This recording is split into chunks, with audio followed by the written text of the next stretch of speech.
Olá, tudo bem? Aqui é o professor Luiz Freitas e nós vamos apresentar aqui a minha ideia para esse vídeo é de que a gente consiga apresentar para vocês qual a lógica que eu segui para resolver a questão clone daquela questão do ITA, que foi o desafio da semana, mas com o fator complicador da gente trocar as posições dos pontos, na verdade, Q e R. Vocês olhando aqui, vocês estão notando que era exatamente o contrário, né? Esse pontinho azul Q aqui estava nessa posição que o verde está e vice-versa.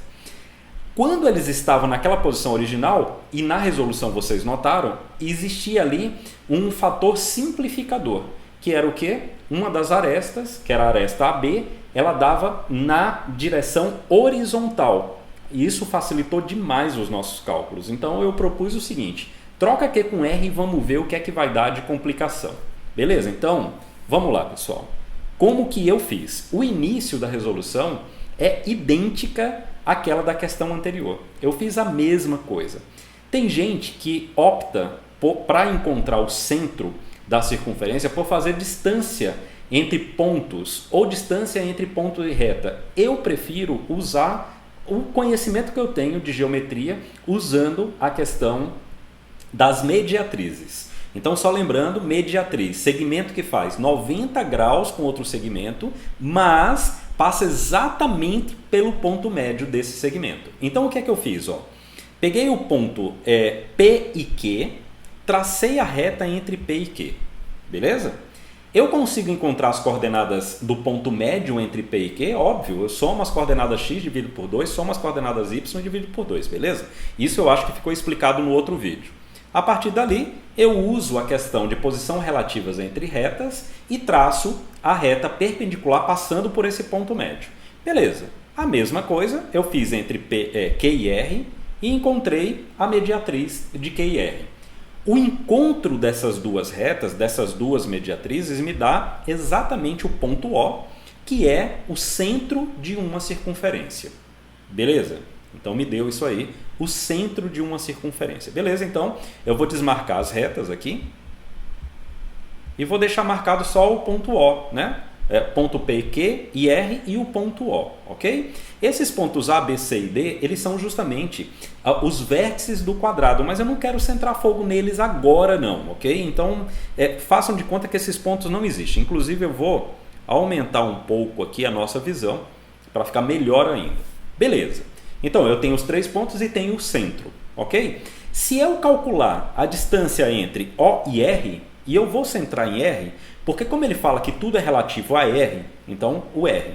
O e R, essa distância já é o raio, ok? E se eu determinar essa distância, e a gente sabe como calcular a distância entre dois pontos, eu tenho o centro, né, as coordenadas do centro, que é o ponto 7, 11 quartos, que é o ponto O, e teria o raio também. E com isso, o que é que eu faço? Eu monto a equação da circunferência com centro e O, passando por P, Q e R. Isso, pessoal, é idêntico ao que eu fiz na outra questão, ok? Então, não teríamos tanto problema. O que a gente viu é o seguinte: como esse quadrado ABCD ele é circunscrito a essa circunferência, os seus lados, as suas arestas, tem que ser tangentes a essa circunferência.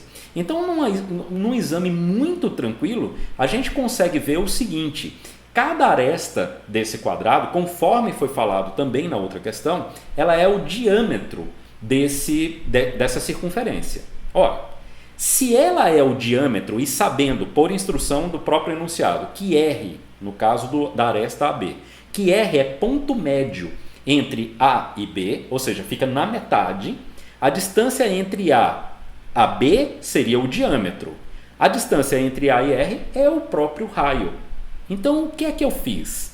Eu fiz o seguinte: eu tracei a reta que passa do ponto O, pelo centro da circunferência, até R. Ok? A partir disso, eu tenho essa reta, tenho o ponto R, vou traçar a reta que dá suporte à aresta AB. Como? Simples. Ela tem que ser perpendicular a essa reta que eu acabei de mostrar para vocês, que passa entre O e R. Ela tem que ser perpendicular. Por quê? Porque ela é uma tangente. E aí ela deu essa reta. Beleza? Então a gente já tem a reta que passa por A e B e eu vou deletar agora, por enquanto, essa circunferência e essa reta, porque por enquanto ela não nos interessa. O que é que eu vou fazer? Eu vou construir uma outra circunferência. Você vai dizer, poxa Luiz, mas é complicado. Não, não é complicado porque eu já tenho o centro dessa outra circunferência, que é o ponto R, e vocês vão entender por quê. Ponto R, e tem o raio dessa circunferência, que é o raio da outra circunferência, da primeira. Quando eu faço isso, eu encontro essa circunferência. E olha que interessante. A interseção entre essa nova circunferência de centro em R e raio, igualzinho ao raio da circunferência anterior, a interseção entre essa circunferência e essa reta que passa por A e B são justamente os pontos A e o ponto B. Então, eu igualo as duas equações e acabo encontrando o ponto A e o ponto B. Ok? Definido isso, então vamos fazer o seguinte agora. Eu vou tirar essa circunferência e vou tirar essa reta porque ela não mais nos interessa, ok? Eu já marquei o ponto A e o ponto B. Vou voltar a outra circunferência só para marcar da seguinte forma. Como é que eu encontro o ponto C? Eu encontrei o ponto C da seguinte forma. Vocês vão de convir comigo que o ponto C ele é simétrico a A em relação ao centro da circunferência. Então, se eu traçar uma reta, né? Se eu traçasse uma reta, que na verdade eu não fiz isso, passando por A e O, eu vou encontrar o ponto C. Porém, eu usei uma outra tática. Eu sei o seguinte, que no segmento AC, ou seja, um vértice e o não consecutivo a ele, o ponto O é ponto médio.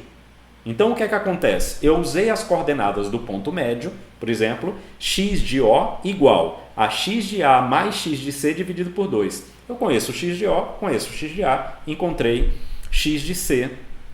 Da mesma forma, eu fiz para a coordenada, né, para a coordenada y, encontrei o ponto C aí, que é o ponto menos 3/4, menos 3/2, e usei a mesma lógica B para D, com o O como sendo o ponto médio. Então, pessoal, ó, eu consegui definir os 4 pontos que são os 4 vértices desse quadrado, que é circunscrito àquela circunferência dada na questão original, né, do ITA, modificando somente as posições de Q e R. Então, isso foi o que eu resolvi para este desafio. Beleza? Quem quiser pegar a forma, o vídeo detalhado de como eu fiz tudo isso, é só aguardar, seguir aqui, eu vou deixar ele aqui no canto. Vocês clicam aí e assistem o vídeo, porque ele é um vídeo mais longo. Beleza? Forte abraço a todos.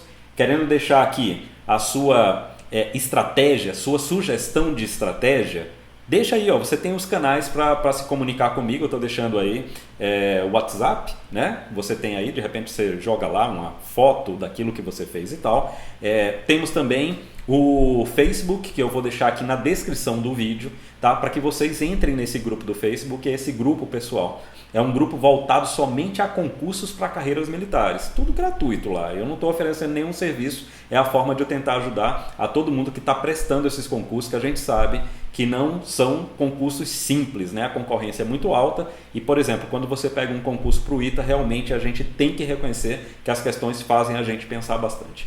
Beleza? Então esse é o desafio 1.